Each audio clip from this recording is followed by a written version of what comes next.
در مدینه نازل شدند. پیامبر نازنین ما 13 سال در مکه بود. یعنی از سال اگر 40 سالگی پیامبر شده باشد تا 53 سالگی حضرت در مکه بودند. بعد از 53 سالگی هجرت کردند مدینه. 10 سال دیگر در مدینه ماندند. جمع بعثت پیامبریش گویم برادرها 23 سال بود و جمع با 40 دیگر 63 سال حضرت عمر دیدند. یعنی سوره ها در مکه و در مدینه نازل شدند. در دو مکانی که حضرت برای خود یعنی جای زیست انتخاب کرده بود سوره ها اونجا نازل میشه. از آن جمله همین سوره فیل در مکه مکرمه نازل شده است. برادرای عزیز، این حادثه فیل حادثه هست برادرای عزیز که پیامبر نازنین ما 50 یا 55 روز پیش از همین حادثه، این سال 571 بعد میلادی بگیم 571 میلادی، همین حادثه تخریب کعبه، چپه کردن کعبه از جانب او وقتی نقشه را کشید، اون سال 571 بود، سالی که وی برای تخریب یا خراب کردن کعبه آمد و پیامبر 50 یا 55 روز پیش با گفت مولانا صفی الرحمن مبارک پوری صاحب رحیق المختوم میگه 55 روز پیش از همین حادثه پیامبر تولد شدگی. یعنی او را برادرای عزیز یعنی عام الفیل میگن، سال فیل. که که در مکه یگان مسئله و مثال پیش میوردن میگفتن یک سال پیش ای سال فیل بود یا یک سال بعدی فیل بود. حادثه فیل همه مردم قریش مکه همه میدونستن. تصور کنید که 55 روز پیش از همین واقعه برادرها پیامبر نازنین تولد شدگیه. الان که میگم بسری معناهای همین سوره. الم تر کیف فعل ربک باصحاب الفیل. خداوند بی اگرچه اینجا در مخاطب محمد ای صلی الله علیه و سلم، الم تر به معنای مخاطبش اشاره به سوی محمد صلی الله علیه و سلم. خدا گفت که الم تر، آیا ندیدی؟ آیا ندیدی؟ اگرچه مخاطب محمد هم باشه برادرها، لیکن عامه این برای تمام عالمه که شما آیا ندیدین که پروردگار شما با فیلها، با لشکر ابرهه خدای شما چی معامله کرد؟ آیا ندیدین؟ یعنی یک هشدار دادن که من همون خدای هستم که این قدرت دارم. این هشدار دادن از روز همین واقعه تا قیامت که من همین قدرت دارم که خانه کعبه را برای حفظش دیدین که من چیکار کردم. ولی میبینیم چیکار کرده الله. آیا ندیدی ای محمد که الله تو با اصحاب فیل و کسانی که فیل ها را آوردن چی ها کرد؟ الم تر کیف فعل ربک باصحاب الفیل الم یجعل کیدهم فی تضلیل. اینجا کید به معنای دسیسه برادرای عزیز، به معنای دسیسه، به معنای نقشه، به معنای نیرنگ. الله میگه که آیا ندیدین که آن نقشه ها و دسیسه هایی را که ابرهه کشیدگی بود، این پادشاه یمن کشیده بود، آیا ندیدین که من در برابر نقشه های کشیدگیش او را چگونه خارج کردم؟ اینها چیکار کردن پرنده ها؟ ترمیهم بحجارت من سجیل. سجیل گفته سنگ پخته را میگن، سنگ که ҳамита ё сангҳо аз оташи ҷаҳаннам омаги буданд. ин паррандаҳо бародаро дар нӯлҳошон якта, дар поҳо яктаи сета бигем, ҳар кадомаш се дона аз нахудда майдатарак инҳо омаданд ва чикор карданд? Тармиҳим биҳиҷорати мин сиҷҷил. инҳо мақсад ҳамун лашкарҳои абраҳара тирборон карданд. фаҷъалаҳум каасфин маъкул. худо мегӯяд ки вақте ки ин тирҳо сар дода мешид, дар бадани кадоми инҳо мезад, мисли каҳера ки ё алафера ки ҳайвон мехӯраду пас мегардонаш, чӣ қадар бо оби даҳанаш ҳамита олудаи хеле як ҳолати ҳамита бинандара бисёр нороҳат мекунад, ҳамун санг ки нафаре буд бародарони азиз ва гиромӣ ба номи абраҳаи ибни сабоҳ. ира абраҳаи ашрама мегӯянд. ин кас бародаро дар яман аслан ин ана подшоҳи бигем подшоҳи яман аз тарафи наҷошӣ интихоб шудагӣ буд. наҷошӣ бародаро шумо медонед ки ин дар ҳамун ҳабашаш, ҳабашистон мегем, ҳабашӣ мегем, ҳамин ҳабашӣ ва ҳабашистонаш ҳамин эфиопия, яъне эфиопия ҳозира, ҳамин эфиопия. анака аз ҳамун тараф ин ки ин абраҳа лаънатуллоҳи алай аз тарафи ҳамун подшоҳи яман интихоб шуд. вақте ки бародарои азиз медидам ки бисёр мардум ҳама майл завқ ба сӯи хонаи каъба доранд, аз яману аз тамоми минтақа меомаданд, каъбара ки барои зиёрат меомаданд. ин абраҳа мисли ҳамин каъбае ки дар макка буд, дар ҳамун шаҳри санъо гуфтагӣ, ана ҳамунҷа як каъба сохт. як каъба сохту дар дилаш ҳамира гузарон ки ман бояд мардума ҷалбу майлша аз уҷа бигирам ва ӯвора мақсад биёрам ба тарафи ҳамин санъо, ба тарафи ҳамин яман, ҳамун тавофу ҳамун ибодата инҷа кунам. дар ҳамин мақсад буд ин одам, дар ҳамин майл ҳамин одам буд. вақте ки ҳамин мақсадша ва ҳамин майлша дар байни мардум гуфтан гирифт, баъд ошиқои хонаи каъбаам дар он замон буданд. баъд як нафар гуфти хеле одами аблаҳай, ин намедонад ки ин каъбара мақсад соҳибаш аллоҳаю ин ба дасти иброҳиму ҷабраилу исмоилу бо инҳо сохта шудааст. ин наметавонад мардума аз унҷа инҷа биёрад. ба ҳамин хотир мегӯям бисёр ғазабнок шуду рафт ҳамун каъбаеро ки ҳамин абраҳа сохтагӣ буд, мегӯяд хеле ҳамин гӯем ҳар гуна навъҳои лою хошоку наҷосату ҳар чиро гирифт овард, деволҳову даруноша ҳамита олуда кард. вақте абраҳа мегӯяд ин ҳолат омад дид, барои ӯ мақсад аллакай як раҳи мақсад биромадану хароб кардани каъба шид. ҳамонро баҳона кард ки ина вақте ки мо мақсад ҳамин мақсада гузоштем, ина омаданд мақсад ина ҷои сохтаи моро бинем ки ба чӣ аҳвол андохтанд. анаки ман дар ивази ин дар ҳаққи шумо чӣ мекунам гуфта, шумо тамошо кунед гуфтанд. баъдан бародарои азиз, шумо тамошо кунед гуфтанд. баъдан бародарои азиз ва гиромӣ, абраҳа 60,000 аскар, 60,000 аскара мегираву бо 13 фил. филҳои буд бародарои азиз чунон таълим додагӣ буд ки мисли ҳамин танкаҳои имрӯзаворӣ ҳамин рост мерафт, чапа када рафтан мегирифт.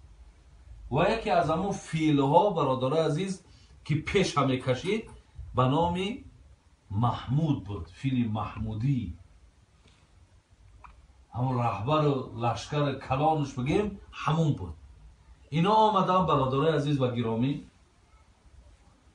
дар яке аз маконҳоро مکانهای محصر میگن. این بین مزدلفه و بین مینا. همینجا آمدن برادرای عزیزم. اول پیشتر از این جای را به نام مغمس میگن. در اینجا آمدن، همه را از سر فراوردن، لباس ها را ساز کردن، همه مجهز، همه تیار. اینا فکر کردن که ما از رویم اگر خانه کعبه را چپه کنیم، مردم اونجا مقابل ما بلند می شود، ما باید تیاری ما باشد.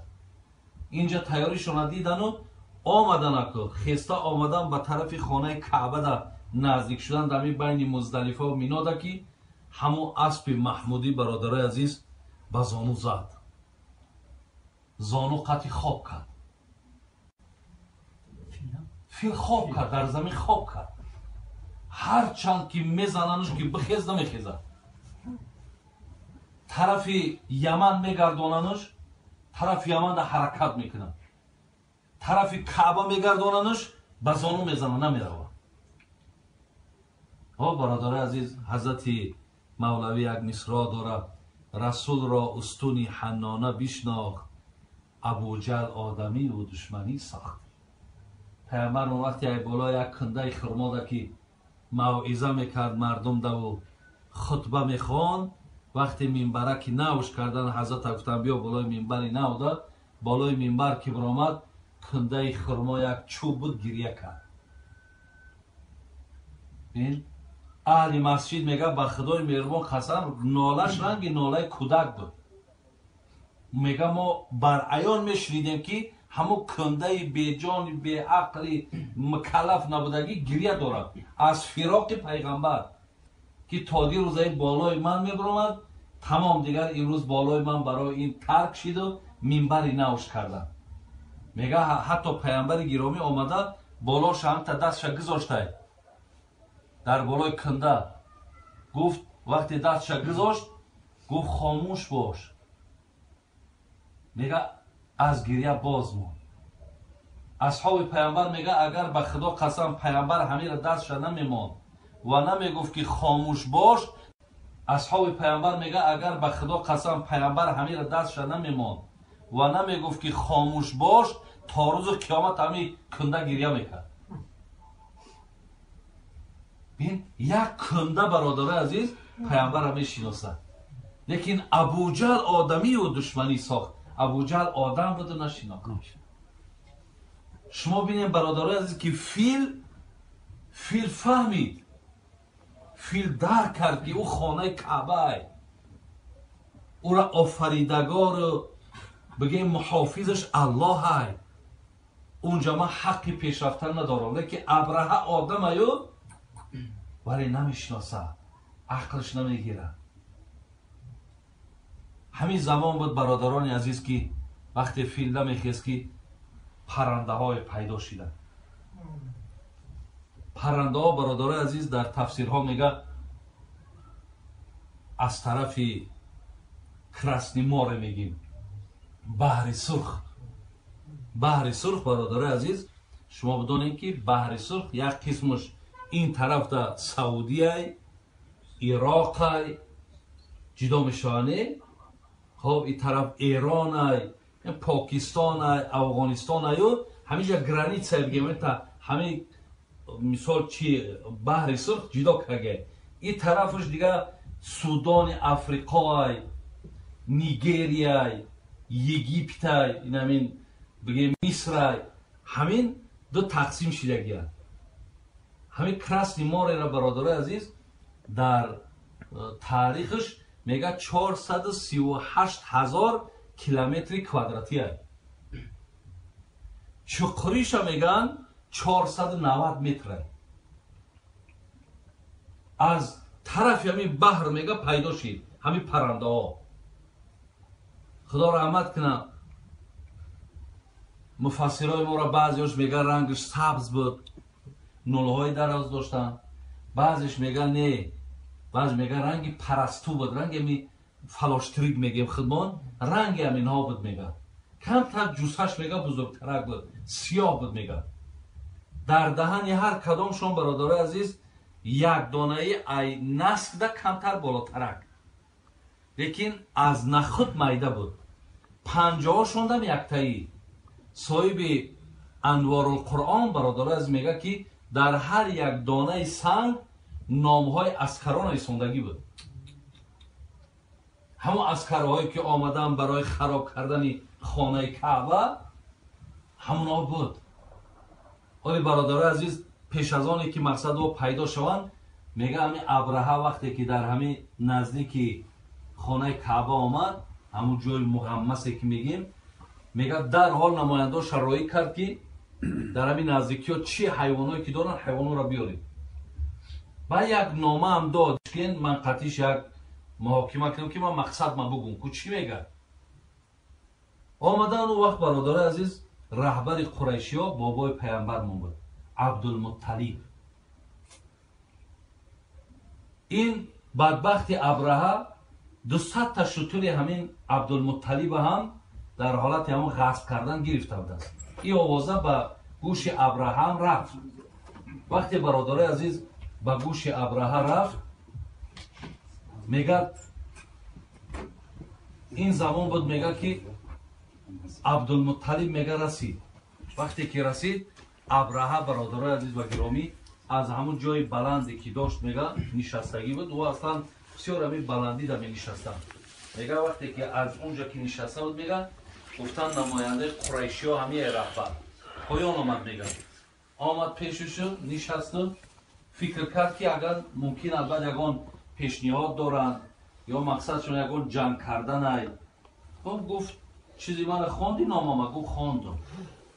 گفت نقشه مرا فهمیدی که چی است؟ گفت فهمیدم. گفت چی میگوی در ای باب؟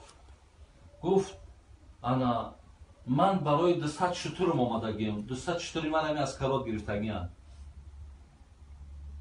میگه بینیهایت ابرهه غضبناک شید.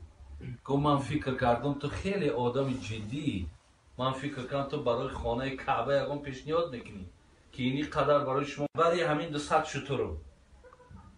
او خانه کعبه را میگه به خودش محافظ داره، او به خودش رهبر داره که او الله است، او خودش نگاش میکنه. خلاص برادر عزیز شترای را رها کرد و آمد مقصد نزد همون موضعی که گفتم. دیگر شتر بزانو زد، پیش نرفت. همین زمان بود که پرنده ها پیدا شدن. پرنده ها پیدا شدن برادر و چنان میگه همون سنگ ها، ولی همین سجل برادر عزیز در نابود کردن قوم لوط هم آمدگی در قرآن.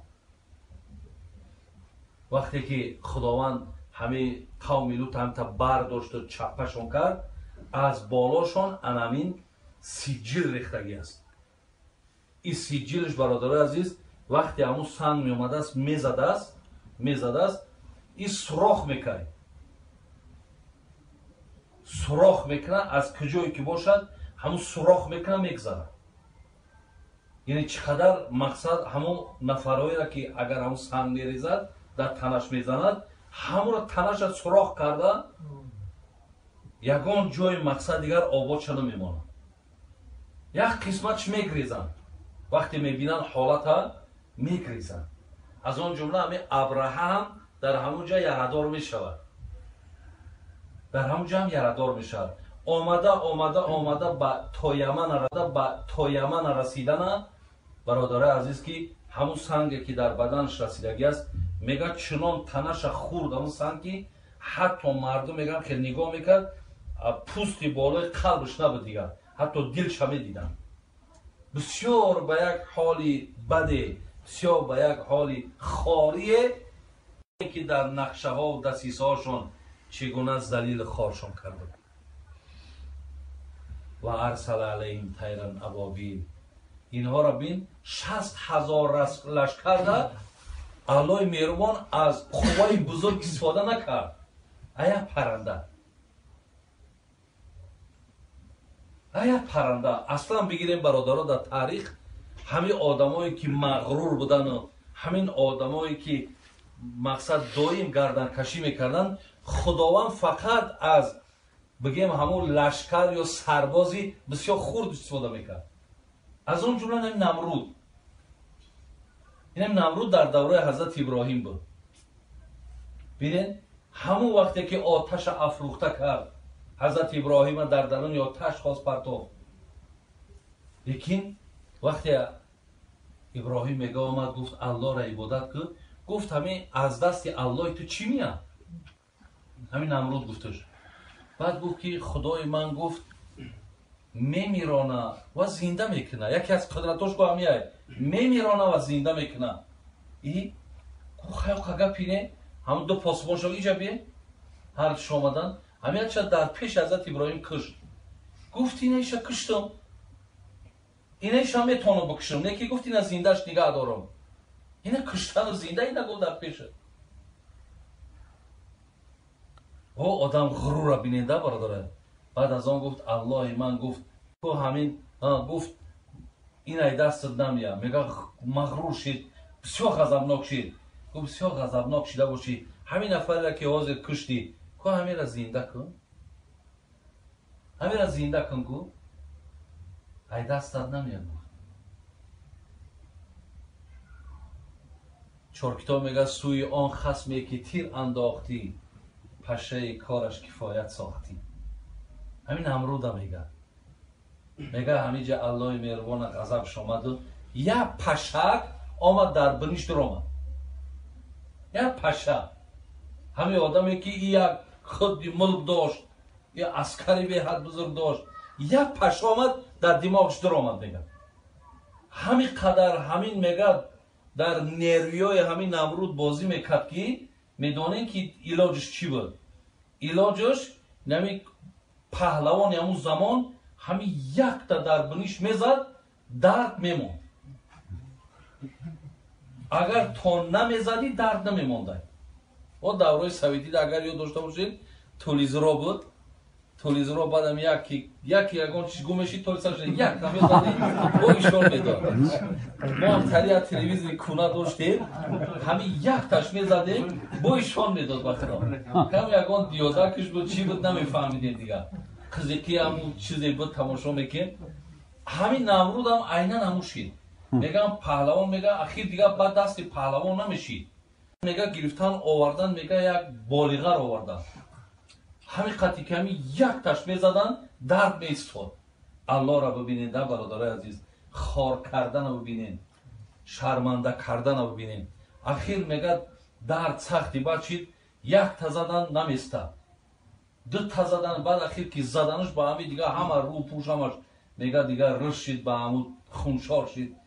بگیم که با همون درد با همون احوال مرد رفت. ببینیم در برابر هر یک همی آدمای مغرور خدا ای کدام راه استفاده میبره.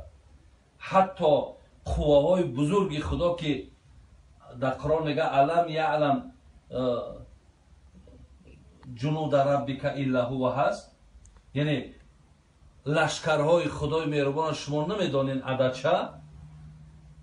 حتی ملائکه را بر سر اینا نمیفرستاد. یک پشه اونش در پرنده. ببین قوم فرعون دا چی روی کرد. ولی سوره اعراف ببینین آیت 30 یا 33 با قوم فرعون وقتی که اطاعت نکردن خداوند میگه من به سر اینها را روان کردم. برادرای عزیز شپوش قرآن دا میگه سوره اعراف آیت 133 را بینید، میگه شپوش روان کردم، به سر اینها را کیک روان کردم، به سر اینها را زفدع به معنای قرباقه روان کردم. با همین ها مقصد برادرای عزیز همونها را مقصد چیکار میکرد؟ اونها را مورد عذاب و شکنجه قرار میداد. و خودی برادرای عزیز دشمن پیامبرمون ابولهب ببینید، این عمک پیامبر بود، لیکن یکی از دشمنای سرسخت پیامبرمون بود. چی؟ وقتی همین قد دشمنی کرد، برادرها دشمنی کرد، اخیر آورد خدای مهربان در درد طاعون گرفتارش کرد. این همین حاضر بیماری که ما میگیم کو همین درد در ابولهب پیدا شد. ببینین چنان دردی بود، میگه که فشارش بلند میشید، خوردگیش هم میپرتافت بعد در تنش همینطور اولا برومد دیگه. در همون خانه که ابولهب خواب بود برادر عزیز، دیگه حتی فرزنداش هم داخل نمیشه. طبیبا گفتن اگر کسی به این نزدیک شوید کسل زرنده. به همین خاطر گفت هیچ کس به این نزدیک نشین. برادران میدونیم بعد اینا چی خیلی گرانیدن. اخیر نشد درام بو گرفت. مردم اومدن گفتن ای بچه‌هاش گفتن نخواست شما همین قدر حق از همینجا بگیرین همین را و بوی همین ما را مقصد آزار میته. رفتم بیرون ای شهر برادرای عزیز جا کندن. میگه از دور ایستاده چلیکی ها زیر همین بیماری ها زیر را میگن 1.5 متر 2 متر. میگه از دور ایستاده چلیکی ها زیر همین بیماری ها زیر را میگن 1.5 متر 2 متر. از دور ایستاده برادرای عزیز با سر همین چوب ها قطی هم خیلی تیله کرده برده در درون یا چقری پفتاش. زین لحاظ یا برادرای عزیز ولی گفتم هر یک قصه هایی که در قرآن میان یک عبرت داره، یک درس داره. خدا رحمت کنه حضرت مولانا را جلال الدین رومی را میگه شمع حق رائف کنی تو ای عجوز، هم تو سوزی هم سرت ای گنده پوز. شمع حق رائف کنی تو ای عجوز، هم تو سوزی هم سرت ای گنده پوز. کی شود دریا زی پوزی سگ نجس، کی شود خورشید عزیفی منتمس. ای بریده آن لب و حلق و دهان، کی کند توف سوی مه یا آسمان. توف بر رویت باز گردد بشکه، توف سوی گردون ندارد مسلکه. هر کسی چی معامله کرد برادرای عزیز همون توفی کردگی جای قپیش نداره. نگه با گشته در بالا و روی خود چان زدگی. برای همین این قصه را من برادرای عزیز اکو خاطری که ما و شما در اینجا دعوت شدیم و از این قصه ها عبرتش این است که یکم که این در 55 روز می حادثه پیش از تولد پیامبر شده بوده است. پس با مردم مکه هشدار داد که اگر شما چخیلی که ابرهه خواست کعبه را چپه کنه خودش چپه شید و چه آفت به سرش آمد، اگر شما هم اراده کنید که محمد میکشین مثل قومی هم ابرهه نابودتان میکنید. این میگه یک گوشزد بود برای اونها. دیگر میگه درسش همین بود که در همینجا میگه نفرهایی که غرور دارن، نفرهایی که میگه بسیار تابع هوا و هوس خودشانند و در نزد خودشان بسیار بزرگ می نمایند. میگه این قصه ها میگه برای اونها درسه که دانه که الله مهربان در عوض انامین خصلت های رذیله شما با شما هم خیلی مناسبت میکنه. این میگه درساش همین است تا که مردم مثال از همینا دانن که همین هایی که همین راه را و همین عقیده را پیشه کردن با چی روزهای بدی رسیدن.